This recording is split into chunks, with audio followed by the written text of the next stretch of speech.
Olá, queridos, como vocês estão? Eu tenho uma palavra para você, uma palavra que o Senhor já me deu hoje.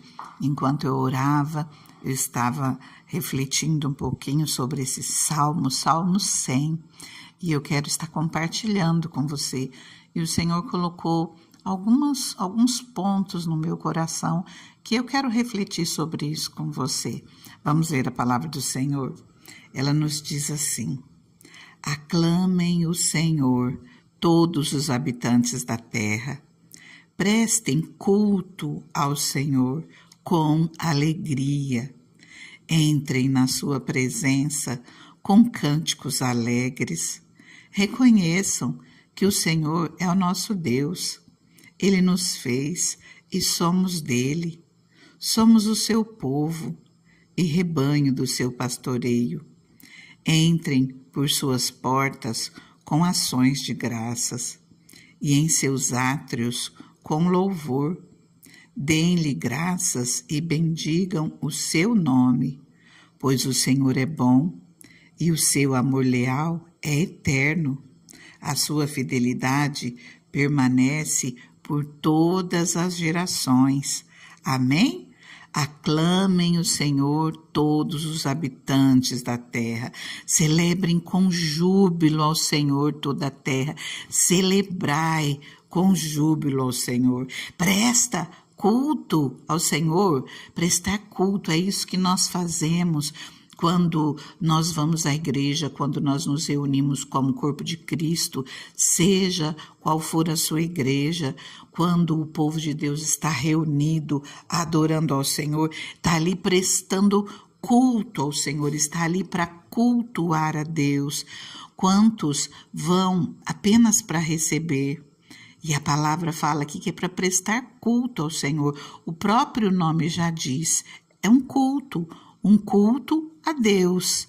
E às vezes nós pensamos tanto em receber e esquecemos que nós estamos lá para nos doar, para nos entregar ao Senhor, e que seja uma entrega completa.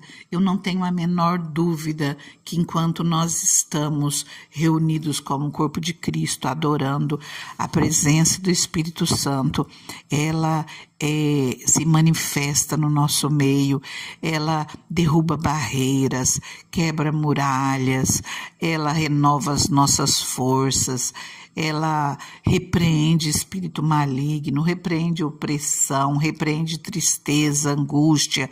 Você chega dentro da igreja, às vezes com o coração apertado, e você sai com o coração alegre, completamente diferente daquilo que você entrou. Isso é uma consequência, mas o nosso objetivo ali deve ser, acima de tudo, adorar ao nosso Deus, cultuar ao nosso Deus. E aqui fala, versículo 2, prestem culto ao Senhor com alegria. Entrem na sua presença com cânticos alegres. Reconheçam que o Senhor é o nosso Deus. Ele nos fez, somos dele, somos o seu povo, o rebanho do seu pastoreio, o rebanho que ele cuida, o povo que ele cuida. Nós precisamos reconhecer que nós somos dependentes de Deus, nós precisamos reconhecer que nós, sem Deus, nós não somos nada.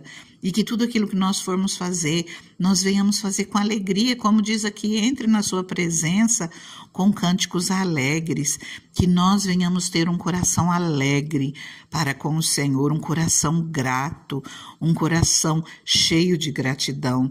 No versículo 4 diz, entrem por suas portas com ações de graças e em seus átrios com louvor.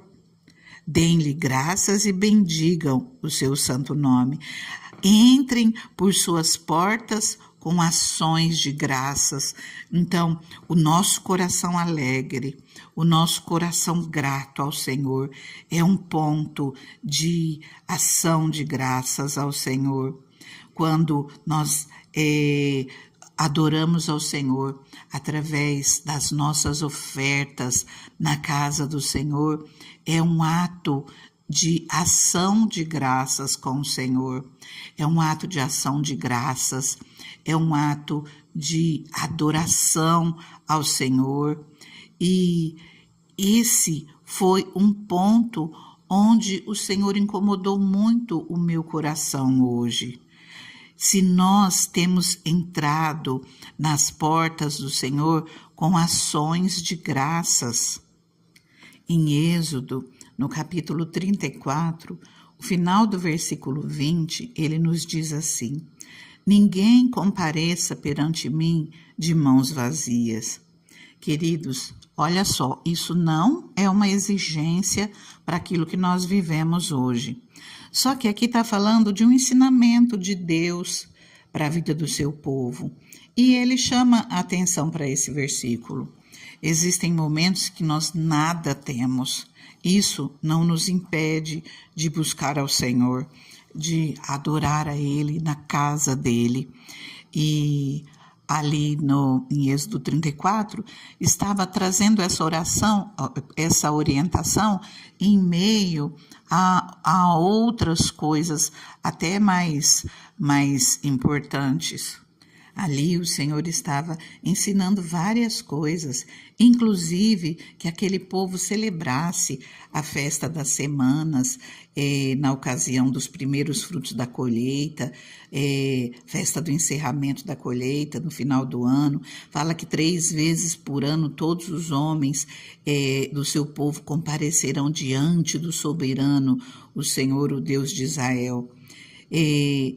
Continua falando e fala para trazer o melhor dos primeiros frutos da terra ao santuário do Senhor. Queridos, o Senhor ensina a adorá-lo, ensina o povo a buscar o Senhor, a ser fiel, a dar. E a palavra nos diz: melhor é dar do que receber. E às vezes, quando nós estamos passando por momentos de escassez, por circunstâncias difíceis, nós fechamos as nossas mãos, nós não aceitamos essa palavra no nosso coração, mas a palavra nos ensina que tudo aquilo quanto nós semearmos, nós colheremos. E quando nós doamos, quando nós damos, quando nós ofertamos, nós estamos lançando as nossas sementes. E o Senhor, Ele cuida daquilo que é nosso, o Senhor nos abençoa. Aqui mesmo em Êxodo 34, o Senhor fala para o povo para subir 3 vezes por semana, 3 vezes por ano, sair da terra deles, celebrar o Senhor, todos os homens do povo comparecer diante do soberano Senhor. E ele fala aqui em seguida: expulsarei nações de diante de você e ampliarei o seu território. Quando você subir 3 vezes por ano para apresentar-se ao Senhor, o seu Deus, ninguém cobiçará a sua terra. Queridos, nós fazemos as coisas para o Senhor. E o Senhor, Ele cuida daquilo que é nosso. Nós obedecemos a palavra do Senhor e o Senhor abençoa as nossas vidas. É tão interessante que Ele nos ensina a fazer as coisas.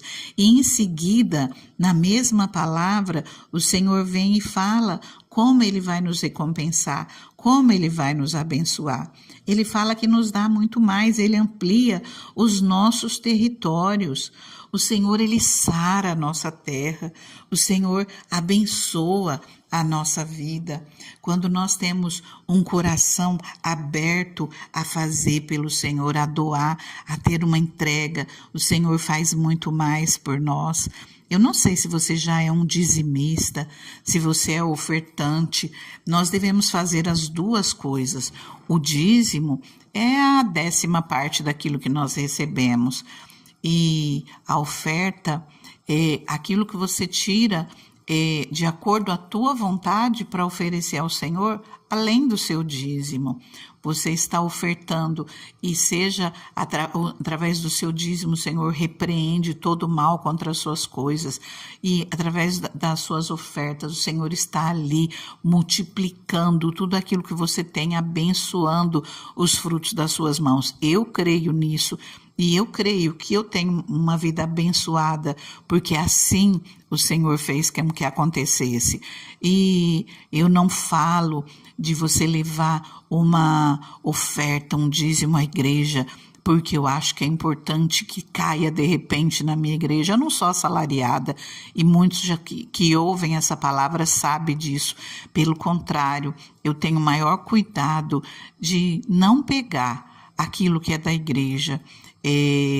Nós por muito tempo não tínhamos um sustento suficiente para as necessidades da igreja, para o aluguel, para a água, para a luz e para o combustível que nós gastávamos, porque não era a mesma cidade, sempre foi um gasto bastante alto. E eu, meu esposo, e agora conto com as minhas filhas também, com meu genro, e a gente sempre procurou doar, sempre procurou fazer. E nós não fizemos a obra do Senhor pensando naquilo que nós receberíamos como pagamento. Não, pelo contrário, o Senhor preparou para mim, sempre eu sou aposentada, meu esposo é aposentado, e mesmo quando ele não era aposentado, mesmo quando ele não tinha, passamos por períodos difíceis, ainda assim, em meio às nossas contas, entrava as contas da igreja, que não era possível ser supridas ali nas nossas contas para que nós mantivéssemos a igreja em ordem. Queridos, o Senhor não nos deixa faltar, o Senhor abençoa as nossas vidas, Ele nos dá muitas e muitas vezes mais. Creia nisso. Eu lembro da minha pastora falando, o único lugar onde 9 é mais que 10 é através dos dízimos e das ofertas, através dos dízimos especificamente, né? Que ela queria dizer que a gente ficava com 90% e aquele 90% ele era maior do que os 100% que a gente tinha. E realmente o Senhor, Ele fez isso nas nossas vidas, Ele fez e Ele faz na sua. Confia nisso que eu estou te falando. Eu não vou poder fazer por você, mas você vai ver a mão de Deus cuidando da tua vida. E mesmo que nos primeiros meses, no início, você esteja plantando e você não veja retorno, não desista. Mais para frente você vai ver a mão do Senhor agindo a seu favor, o Senhor abençoando a sua vida. Em Provérbios 3, no versículo 9 e 10, fala assim: honre o Senhor com todos os seus recursos, com os primeiros frutos de todas as suas plantações. Os seus celeiros ficarão plenamente cheios, os seus barris transbordarão de vinho. Eu falo para você, o Senhor, Ele traz o ensinamento e Ele já traz a promessa de abundância acompanhada. Lê Malaquias 3, 10 e os versículos seguintes. Tome posse deles para a sua vida. Creia, o Senhor, Ele está te orientando porque Ele quer fazer muito mais na sua vida. Vamos orar. Deus santo, Deus maravilhoso, Deus soberano. Pai amado, Senhor, eu peço, Pai, que o Senhor alcance essa vida, Pai. Que o Senhor tire o medo, que o Senhor tire a insegurança, todo o receio que essa pessoa tenha, Senhor. Todo medo, Pai, de estar jogando dinheiro fora, Pai. Senhor, que ela possa escolher um bom lugar, Senhor, para te adorar, Pai. Que ela possa escolher, Senhor, um bom lugar para levar o seu dízimo, a sua oferta, Pai, onde realmente é aplicado no teu reino, Pai. Senhor, e que as tuas promessas de bênçãos, Deus, venha sobre essa vida, Pai. Que o Senhor amplie os territórios, Pai. Que o Senhor amplie, Deus, tudo aquilo, Pai, que essa pessoa tem batalhado, tem colocado as mãos, Deus. Que o Senhor, meu Deus, faça com que os celeiros dessa pessoa, Pai, fiquem plenamente cheios, Deus. Senhor, tua palavra diz, Pai, que o Senhor impedirá que pragas devorem suas colheitas, que as videiras nos campos não perderão o seu fruto. Ah, Deus, eu te peço, Pai, que assim seja nessa vida, Pai, que nenhum trabalho que ela tenha feito, Pai, que não venha perder o seu fruto, Pai, no nome de Jesus. O Senhor diz também na tua palavra, então todas as nações os chamarão felizes, porque a terra de vocês será maravilhosa. Senhor, abra as janelas dos céus, Pai, e derrama bênçãos sem medida sobre essas vidas, Pai. Abre as comportas dos céus, Senhor, no nome de Jesus, e que ela tenha tanto, Pai, que não tenha onde guardá-la, Pai, que ela tenha e possa dividir, que ela possa compartilhar com outros, Deus. É assim que eu oro, Pai, pela minha vida, por essa pessoa que está orando comigo, por cada uma delas, Deus. Coloco nas tuas mãos e te agradeço, porque eu creio na tua bênção, no teu trabalhar, no nome de Jesus. Fica com Deus, fica na paz. Creia, tome posse.